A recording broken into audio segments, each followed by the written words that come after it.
Alright, so it's day 2. Finished up the trans flush last night, but haven't filled anything in. No ATF, so I'm reminding myself not to start this or get it running. I think I'm going to do rear diff fluid, then I'm going to do the front diff fluid. I don't have any transfer case fluid. It uses that auto track stuff that I didn't buy.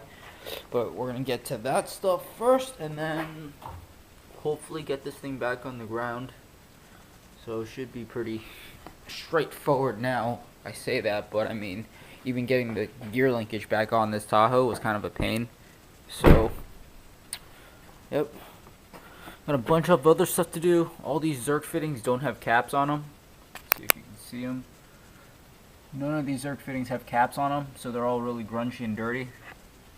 I'm gonna clean those off and actually grease everything again so this thing stops squeaking.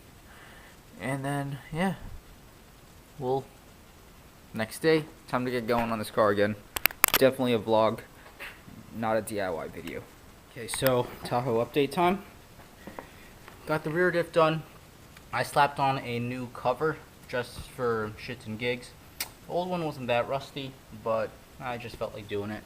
Actually, the old one is right around here. Yeah. See that guy right there? Not too bad, but I had the cover, didn't have just the seal, or just the gasket, so went with that. The rear took about 2.5 quarts. I did spill a bunch, so I think I took a little bit more than that.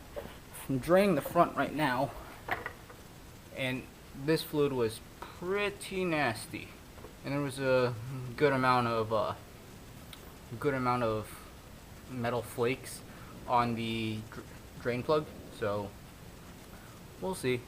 Front's gonna be a lot happier with new fluid. Putting 75W90 synthetic blend front and rear, it's gonna be fine.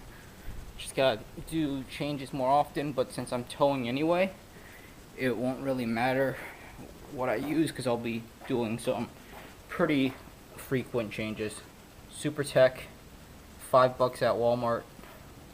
It's good stuff.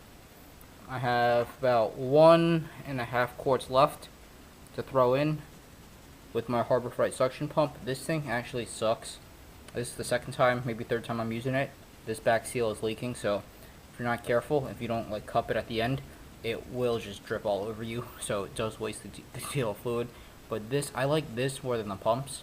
Basically, I unscrewed the lid, dump enough fluid so this is full, then get under the car, squeeze it, push it through. Really no mess. So this is a lot cleaner as long as this thing is good. If the seals are bad, such as this one, like that rear, forget about it. It's just as messy as the other ways. So finished up everything in the front. Zerk fittings greased up.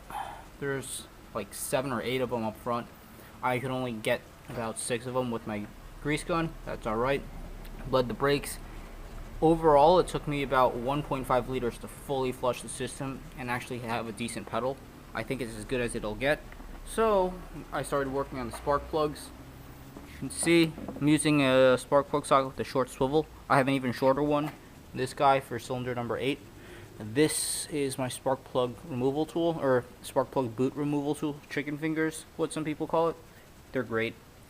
Don't mess up the heat shield on it while still getting a good hold. Cylinder number 8 is going to be tough because it's all the way back there. I don't even know if you can see it.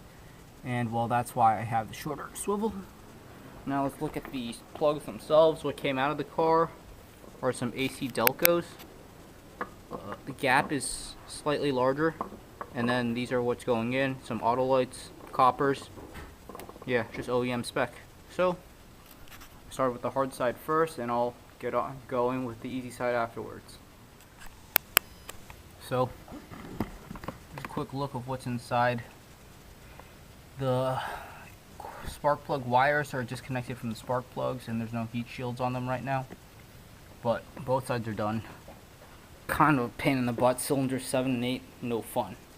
So, cylinder 8 on the passenger side of the car, which is all the way back by the firewall, you want to use like a short 1-inch swivel. Swivel extension. and then all the other ones you can use a 3-inch swivel. Now for the driver's side, you want to use a 1-inch swivel for the first 3, and on the back you want to use a 3-inch straight. That's the way I found worked the best, made it the easiest. Got a spark plug socket with the rubber boot inside, so the spark plug doesn't fall out, but yeah, there you go.